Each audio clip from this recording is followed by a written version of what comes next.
వృషభ రాశి కృత్తిక 2, 3, 4 పాదాలు, రోహిణి 4 పాదాలు, మృగశిర 2 పాదాలు. ఆదాయం 5, వ్యయం 14, రాజ్యపూజ్యం 5, అవమానం 4. వృషభ రాశి వారికి ఈ సంవత్సరము దాదాపుగా మంచి ఫలితాలే అధికంగా కనిపిస్తూ ఉన్నాయి. ఆర్థికపరమైన జాగ్రత్తలు తీసుకుంటే, ప్రణాళికాబద్ధంగా ఖర్చులు పెడితే బాగుంటుంది. ఈ సంవత్సరం రాజయోగం అని కూడా చెప్పవచ్చు. సంవత్సరమంతా శనైశ్చరుడు లాభస్థానంలో సంచారం చేయటం, రాహువు రాజ్యస్థానంలో ఉండటం వల్ల వృత్తి, ఉద్యోగ, వ్యాపారంలో అఖండమైన విజయాలు సిద్ధిస్తాయి. పదోన్నతులు ఉంటాయి. అభీష్ట సిద్ధి కలుగుతుంది. ఆరోగ్యం పట్ల కొంత జాగ్రత్త వహించాలి. సంవత్సర ఆరంభంలో గురుబలం వల్ల ఆర్థిక పరిస్థితి అద్భుతంగా ఉంటుంది. ధనాదాయ మార్గాలు పెరుగుతాయి. కుటుంబంలో శుభకార్యములు జరుగుతాయి. చిన్నపాటి ప్రయాణముల చేత కొంత ఖర్చులు పెరుగుతాయి. గృహంలో మధ్యలో అశాంతి ఉన్నప్పటికీ దాన్ని మీరు సంతృప్తికరంగా చేసుకోవటానికి ప్రయత్నం చేయవలసి వస్తుంది. దగ్గరి వారితో మనస్పర్ధలు రాకుండా సౌమ్యంగా సంభాషించాలి. ధైర్య సాహసాలు పెరుగుతాయి. స్వయం కృషితో పైకి వస్తారు. విద్యార్థులు సాంకేతిక రంగంలో కొద్దిగా రాణించే అవకాశం కూడా ఉంది. దాదాపుగా వృషభ రాశి స్త్రీలకు సంతాన ప్రాప్తి కలుగుతుంది. పెళ్ళైన వారికి, పెళ్లి కానటువంటి వారికి వివాహాది శుభయోగాలు కూడా ఈ సంవత్సరం కలిగే ఆస్కారం ఉంది. శివాభిషేకం చేయించుకోవటము, అమావాస్యకు అన్నదానం చెయ్యటము, ప్రతిరోజు కూడా లక్ష్మీ నరసింహ కరావలంబ స్తోత్ర పారాయణం చేయడం వల్ల మంచి ఫలితాలు కలుగుతాయి. వృషభ రాశి గురించి తెలుసుకుందాం. 2026వ సంవత్సరము పరాభవనవ సంవత్సరంలో ఎలా ఉందో తెలుసుకుందాం.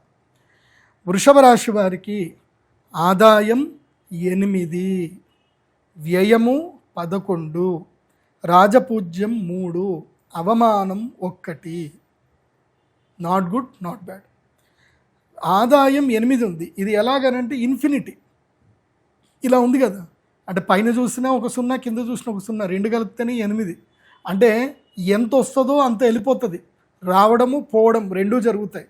నో నిల్ బ్యాలెన్స్ అయితే ఏమి ఉండదు.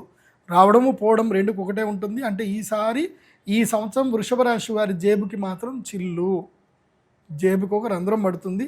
ఇలా డబ్బులు పడతాయి, అలా వెళ్ళిపోతాయి. సో రుణం ఎక్కువగా అయ్యే అవకాశం ఉంటుంది, ఖర్చులు ఎక్కువవుతుంది.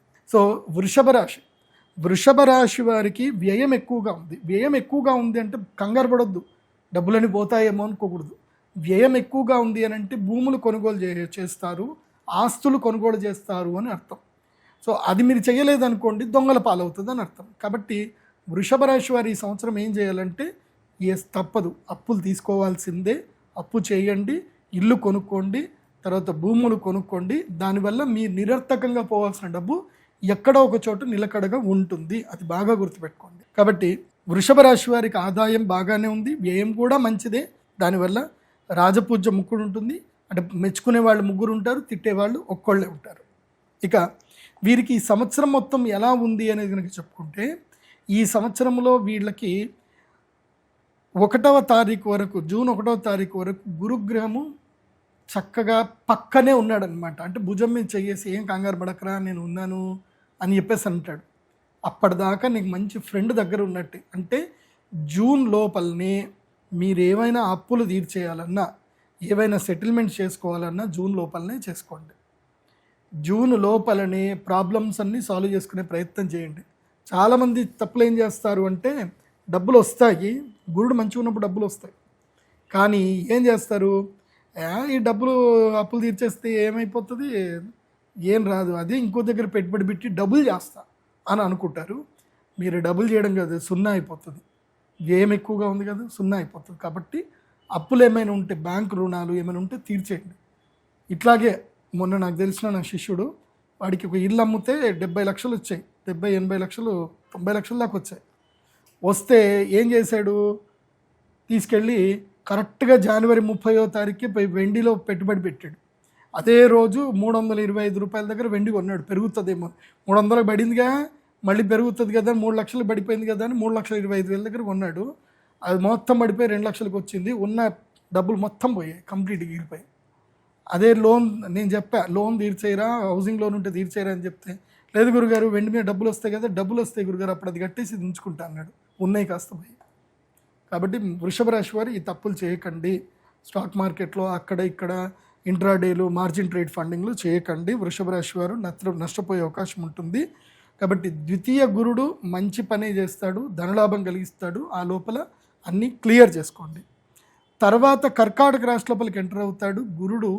కర్కాటక రాశి లోపలికి ఎప్పుడైతే ఎంట్రీ అవుతాడో స్వామి మీకు ఉంటుంది చూడండి, అప్పటిదాకా ప్రేమగా మాట్లాడిన మీ అన్నదమ్ములే, మీ అక్క చెల్లెలే మీ మీద కేసులు పెడతారు, మీతో కొట్లాడతారు.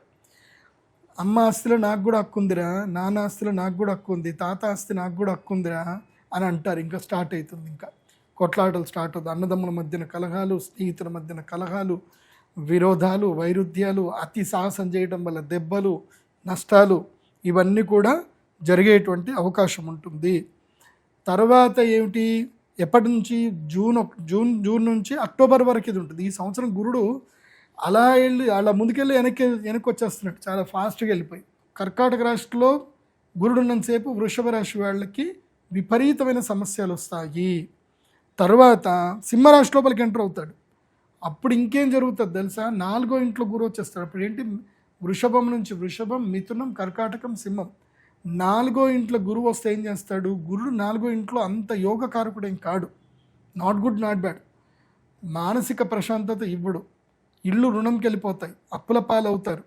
తర్వాత మీరు ఎవరైతే బాగా ప్రేమగా ఆప్యాయతగా వాళ్ళకి ముద్దు చేస్తారో వాళ్ళే మీకు విపరీతంగా దెబ్బలు కొడతారు, వాళ్ళతోటే మీకు సమస్యలు వస్తాయి.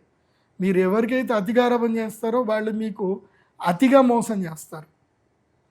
గృహ రుణాలు పెట్టుకునే అవకాశం, అక్కడ సమస్యలు వస్తాయి, బంగారం తాకట్లు పెట్టే వస్తుంది, మానసిక ప్రశాంతత కోల్పోతారు.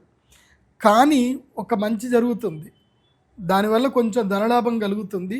మీకు రియలైజ్ అవుతారు ఎవరు మీ వాళ్ళు ఎవరు మీ వాళ్ళు కాదు అని ఒకటి మాత్రం రియలైజ్ అవుతారు. ఈ సంవత్సరం వృషభ రాశి వారు మాత్రం ఎంతకి అంతే ఉండండి, జాగ్రత్తగా ఉండండి, మాటని చాలా పొదుపుగా వాడుకోండి, అప్పులు ఈ సంవత్సరం క్లియర్ చేసుకోండి అండ్ సుఖపడండి. ఈ సంవత్సరం నేను వృషభ రాశి వారికి చెప్పేది ఏంటంటే, ఎంత వీలైతే అంత ఎంజాయ్ చేయండి, ఎంత వీలైతే అంత ఖర్చు పెట్టుకొని లైఫ్ని ఎంజాయ్ చేయండి, సుఖపడండి. భోగాలు అనుభవించే టైం వృషభ రాశి వారికి, భోగ సుఖాలు అనుభవించే టైం. టూర్లు కొట్టండి, భార్య పిల్లలతో తిరగండి, మంచి ఖర్చు పెట్టుకోండి. వ్యయం ఎక్కువగా ఉందంటే హ్యాపీగా ఖర్చు పెట్టుకోవాలి. ఏది ఎంటర్టైన్మెంట్ కోసం ఖర్చులు పెట్టుకోవాలి. ఎందుకోసం అంటే మళ్ళీ సడన్గా డబ్బులు పోయినాయి అనుకోండి, అబ్బా యూరప్ ట్రిప్ కొట్టినా అయిపోతుండే, పలానా ఇది కొనుక్కున్నా అయిపోతుండే, పలానా బంగారం కొనుక్కున్నా అయిపోతుండే, పైసలన్నీ పోయినాయి అని బాధపడతారు. ఆ రిగ్రెట్ ఫీలింగ్ పెట్టుకోకండి, ఏం చేయాలనుకుంటే అది చేయండి వృషభ రాశి వారు. సో నేను మీకు ఒక పరిహారం చెప్తాను. వృషభ రాశి వారికి ఏంటంటే, ఈ సంవత్సరం గురువు ప్రతికూలతకి వెళ్ళిపోతున్నాడు కాబట్టి గురుగ్రహమాలను ఒకటి వేసుకోండి. అదేవిధంగా గురుగ్రహమాలను వేసుకోండి. తప్పకుండా అక్షయ తృతీయ మీకు మెయిన్ డే అనమాట. అక్కడ దాకానే మీకు లక్. అక్షయ తృతీయ రోజున శ్రీ మహాలక్ష్మి యాగం చేయండి, అమ్మ అనుగ్రహాన్ని పొందండి, యంత్రాన్ని తీసుకోండి, మీ అదృష్టాన్ని ఆ యంత్రంలో నిక్షిప్తం చేసుకోండి. కాబట్టి అక్షయ తృతీయని ఎట్టి పరిస్థితుల్లో వృషభ రాశి వారు మిస్ చేసుకోవద్దు. మీ అందరి కోసమని చెప్పి నేను 3 కాలాలు సంవత్సరం మొత్తం మీద 3 సార్లు యాగం చేస్తాను. వసంత పంచమి, అక్షయ తృతీయ, ధనత్రయోదశి. ఒక్కొక్కళ్ళకి ఒక్కొక్క టైంలో లక్ వస్తుంది. ప్రతి రాశి వాళ్ళకి ఒక్కొక్క టైంలో ఒక లక్ వస్తుంది. సో మేషరాశి వాళ్ళకి ధనత్రయోదశికి లక్ టైం వస్తే, వృషభ రాశి వారికి అక్షయ తృతీయ నుంచి లక్ వెళ్ళిపోతుంది. కాబట్టి అక్షయ తృతీయకి లక్ను రెడీ చేసి పెట్టుకోవాలి. సో రాబోయే నష్టం రాకుండా వాళ్ళు ప్రొటెక్ట్ చేసుకోగలుగుతారు వృషభ రాశి వాళ్ళు.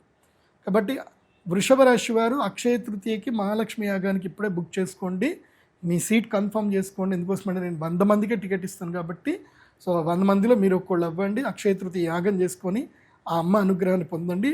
ఏప్రిల్ 17వ తారీఖు అక్షయ తృతీయకి సిద్ధం అవ్వండి. తర్వాత గురుగ్రహ మాల ఇస్తాను, గురుగ్రహ మాల వేసుకోండి. ఈ సంవత్సరము వృషభ రాశి వారు తప్పకుండా ఎవరి దర్శనం చేసుకోవాలో తెలుసా, కంచి కామాక్షి అమ్మవారి దర్శనం చేసుకోవాలి. అమ్మవారి అభిషేక దర్శనం చేసుకోండి. అమ్మవారికి బంగారు వర్ణంలో, పసుపు వర్ణంలో ఉండేటువంటి చీరను అమ్మవారికి నివేదన చేయండి. కుంకుమ వర్ణం బార్డర్ ఉండాలి, లేదా గ్రీన్ కలర్ బార్డర్ ఉండాలి. సో బంగారు వర్ణంలో ఉన్న చీరను అమ్మవారికి బహుకరణ పెట్టండి. మీ జీవితం లోపల ఏ సమస్యలు గురుగ్రహ ప్రతికూలత వల్ల రావు. కానీ మీకు ఒక లక్ తెలుసా, మీకు ఈ సంవత్సరం మొత్తం 11వ ఇంట్లో శని ఉంటాడు. శని 11వ ఇంట్లో ఉంటే రుణం మొత్తం తీర్చేస్తాడు. ఓకే, 10వ ఇంట్లో రాహు ఉన్నాడు కాబట్టి ఏం చేస్తాడు అంటే 10వ ఇంట్లో రాహు ఉంటే ఏం చేస్తాడు, ఉద్యోగ భంగం చేస్తాడు. ఉద్యోగ భంగం ద్వారా మనకి తెలివితేటలు వచ్చి వ్యాపారంలోకి వెళ్తారు. కాబట్టి ఈ సంవత్సరం ఏది జరిగినా మీ మంచి కోసమని గుర్తుపెట్టుకోండి. కంచి కామాక్షి అమ్మవారి దర్శనం తప్పకుండా చేసుకోండి. శ్రీపాదుల వారి కంచి పీఠాధిపతులు శ్రీపాదుల వారి దర్శనం కూడా చేసుకోండి. సర్వే జన సుఖినో భవంతు. ఇంకొకటి కూడా చెప్తున్నాను, మీ జన్మ నక్షత్రం జన్మరాశి పేరుని బట్టి చూడొద్దు, మీ date of birth time place బట్టే చూసుకోండి. మీరు నా వెబ్సైట్లో pradeepjoshi.com వెబ్సైట్కి వెళ్ళండి, మీ date of birth time place ఇచ్చి హోరోస్కోప్ పీడిఎఫ్ ఆర్డర్ పెట్టుకోండి.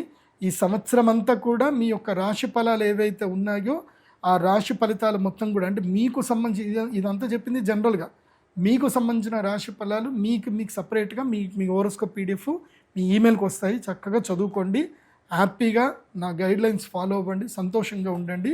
శ్రీమాత్రే నమః. వృషభ రాశి టారస్ అంటారు ఇంగ్లీష్లో. కృత్తిక 2, 3, 4 పాదములు, రోహిణి 1, 2, 3, 4 పాదములు, మృగశిర 1, 2 పాదము, ఆదాయం 5, వ్యయం 14, రాజపూజ్యం 5, అవమానం 4.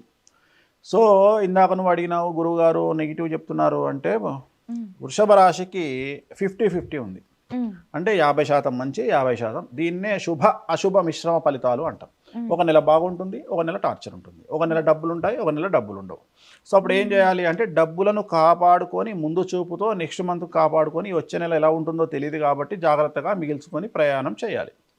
సో ఈ సంవత్సరము విద్యార్థులకు అనుకూలంగా ఉంది, వ్యాపారస్తులకు అనుకూలంగా ఉంది, కాంట్రాక్టర్లకు అనుకూలంగా ఉంది, రైతులకు అనుకూలంగా ఉంది, స్త్రీలకు అనుకూలంగా ఉంది, కళాకారులకు క్రీడాకారులకు అనుకూలంగా ఉంది. సో ఏ రంగం వారికైనా ఇంచుమించుగా ఈ సంవత్సరం చాలా బాగుంటుంది. ఈ సంవత్సరం ఉండే ఒకే ఒక సమస్య వీళ్ళకి ఏమిటంటే అతి తెలివితోటి అత్యాశతోటి డబ్బులు తీసుకుపోయి ఇంట్రెస్ట్లకు ఇవ్వడము అనేటువంటిది తగని పని. అంటే ఎవరికైనా మన దగ్గర ₹1,00,000 ఉంటే ₹2 ఇంట్రెస్ట్ రంగా తీసుకుపోయి డబ్బులు ఇంట్రెస్ట్కి ఇస్తారు. సో అలా ఇస్తే ఈ సంవత్సరము వీళ్ళు నష్టపోతారు. సో పెట్టుబడులకు ఎవడైనా ఆశ చూపించాడు, రారా బాబు ₹1,00,00,000 పెట్టుబడి పెట్టు అంటే టెంప్ట్ అయిపోతే కష్టము. సో ఉద్యోగస్తులకు మాత్రం ప్రమోషన్లతో కూడిన బదిలీలు ఉంటాయి, విద్యార్థులకు వీసాలు వస్తాయి, విదేశంలో ఉండే వారికి ఉద్యోగాలు వస్తాయి.